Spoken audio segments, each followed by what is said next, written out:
జై శ్రీరామ్, అందరికీ నమస్కారం. వెల్కమ్ టు న్యూస్ అఖండ. నేను మీ కస్తూరి శ్రీధర్. మిత్రులారా, అది ఏదో ఒక పాట ఉండాలి సినిమాలో, చట్టానికి కళ్ళు లేవు తమ్ముడు, న్యాయానికి ఇల్లు లేదు ఎప్పుడు అనేసి.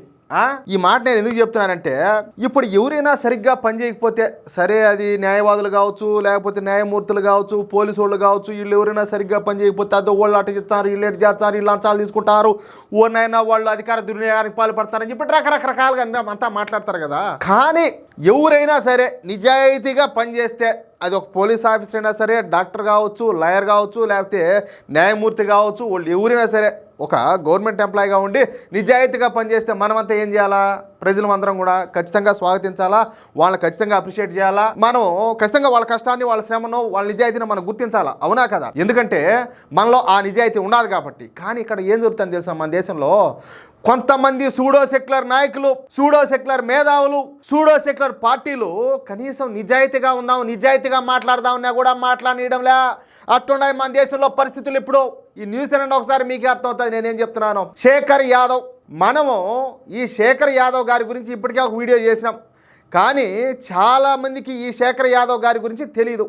అసలు ఏ మీడియాలోనూ న్యూస్ అయితే రాలే ఆయన గురించి. అందుకే అసలు ఈ శేఖర్ యాదవ్ ఎవరో మరొకసారి నేను మీకు చెప్పే ప్రయత్నం చేస్తాను బ్రీఫ్గా.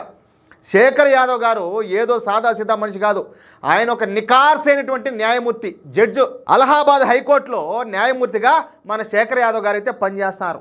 శేఖర్ యాదవ్ గారు నిజాయితీకి ప్రతిరూపం, ఉన్నది ఉన్నట్టు మాట్లాడడం ఆయన నైజం అన్నమాట. అలాంటి వ్యక్తిత్వం ఉన్న మనిషి. ఇంక మీరు ఆలోచించుకోండి ఎట్టుంటుందో. అయితే మొన్న ఈ మధ్యన విశ్వ హిందూ పరిషత్ ఆధ్వర్యంలో ఒక కార్యక్రమం ఒకటి జరిగింది. ఈ కార్యక్రమానికి మన జస్టిస్ శేఖర్ యాదవ్ గారు హాజరైనారు. మన జస్టిస్ శేఖర్ యాదవ్ గారు విశ్వ హిందూ పరిషత్ కార్యక్రమంలో పాల్గొనడమే కాకుండా ఒక గొప్ప స్పీచ్ను ఒకదాన్ని ఇచ్చారు. ఈ సందర్భంగా ఆయన ఏం మాట్లాడినారయ్యా అంటే, ఇక నుంచి ఈ దేశంలో పరిపాలన మొత్తం కూడా మెజారిటీ ప్రజల అభిష్టం మేరకే జరుగుతుంది. ప్రపంచంలో ఏ దేశంలో అయినా కూడా ఇదే జరిగేది, ఒక్క మన దేశంలో తప్పితే దౌర్భాగ్యం. అది మన దేశానికే అవసరం కూడా. ఇక పైన ఒక్కొక్కరు 3-4 పెళ్ళిళ్ళు చేసుకోవడానికి వీల్లేదు. అందుకే చెప్తున్నా, యూనిఫామ్ సివిల్ కోడ్ను అమల్లోకి తీసుకురావాల్సిన సమయం అయితే ఆసన్నమైంది అని మాట్లాడినాడు.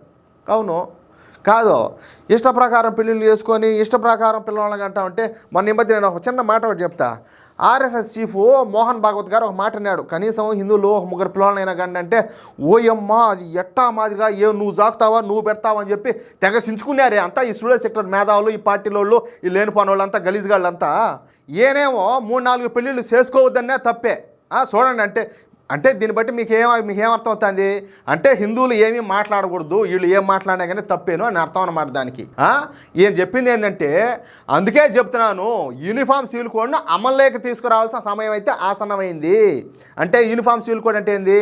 ఈ దేశంలో ఎన్ని మతాలు ఉన్నాయి, ఎన్ని కులాలు ఉన్నాయి, ఎన్ని వర్గాలు ఉన్నాయి, ఎన్ని వర్ణాలు ఉన్నాయి, ఎన్ని ప్రాంతాలు ఉన్నాయి, ఎన్ని భాషలు ఉన్నాయి కూడా అందరికీ దేశమంతా, దేశంలో ఎంతమంది ప్రజలైతే ఉంటారో అందరికీ ఒకే చట్టం, ఒకే న్యాయం, సమన్యాయం.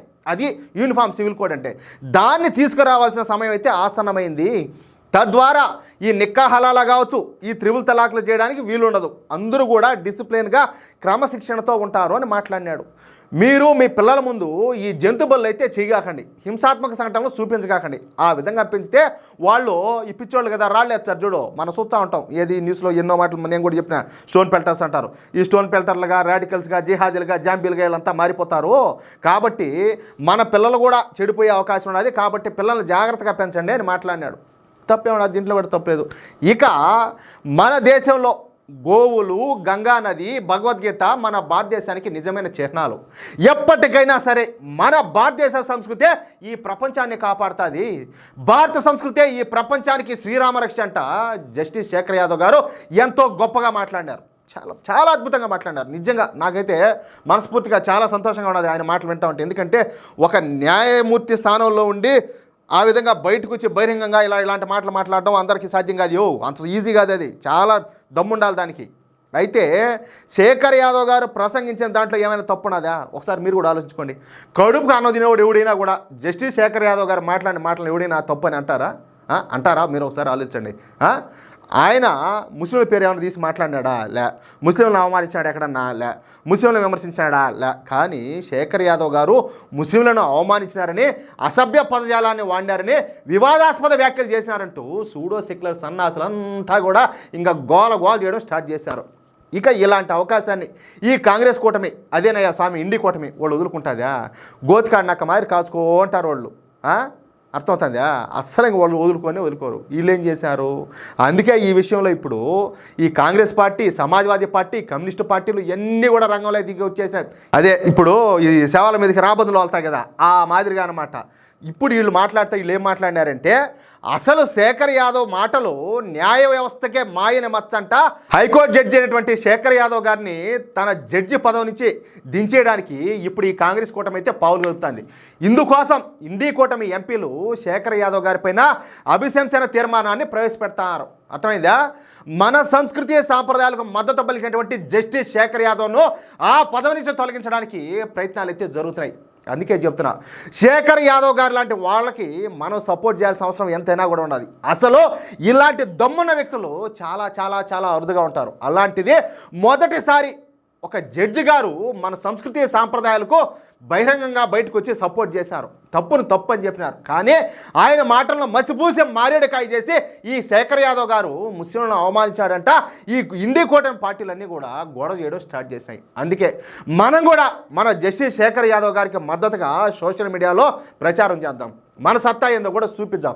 న్యాయానికి సపోర్ట్ చేయాలి, ధర్మానికి సపోర్ట్ చేయాలా? ఎవరైతే న్యాయంగా మాట్లాడతారో, ధర్మంగా మాట్లాడతారో, దేశం కోసం మాట్లాడతారో, దేశ భవిష్యత్తు కోసం మాట్లాడతారో వాళ్ళకి సపోర్ట్ చేయకపోతే ఇంక మనం ఎందుకు, మన బతుకులు ఎందుకు ఇది అంటానంటాలే? ఏం చేసుకునేదానికి? బంగ్లాదేశ్లో ఈరోజు బతికితే చాలరా దేవుడా, బతుకు జీవుడు అని చెప్పి బతుకుతారు హిందువులాడా. ఆ పరిస్థితి మనకు అవసరమా? ఆ రోజులు మనకు అవసరమా? ఒకసారి ఆలోచించండి మీరే. అది విషయం అయితే నేను చెప్పింది కరెక్ట్ అని చెప్పి మీకు అనిపిస్తే ఈ న్యూస్ని మీకు ఎంతమంది కావాలంటే అంతమంది షేర్ చేయండి. ఈ వాట్సాప్ గ్రూప్లో చేస్తారా, ఫేస్బుక్ గ్రూప్లో చేస్తారా, లేకపోతే మీ ఫ్రెండ్కి షేర్ చేస్తారా, స్టేటస్లో పెట్టుకుంటారా, మీకు నచ్చినట్టు చేసుకోండి. అదేవిధంగా ఖచ్చితంగా ఈ వీడియోకి సంబంధించి మీ యొక్క అమూల్యమైన అభిప్రాయాలను తప్పనిసరిగా కామెంట్ రూపంలో తెలియజేయండి. అదేవిధంగా ఇలాంటి న్యూస్ మరెన్నో చూడాలంటే, ఎప్పటికప్పుడు మీకు నోటిఫికేషన్ రావాలంటే మన ఛానల్ సబ్స్క్రైబ్ చేసుకోండి మిత్రులారా. ప్లీజ్. జై శ్రీరామ్.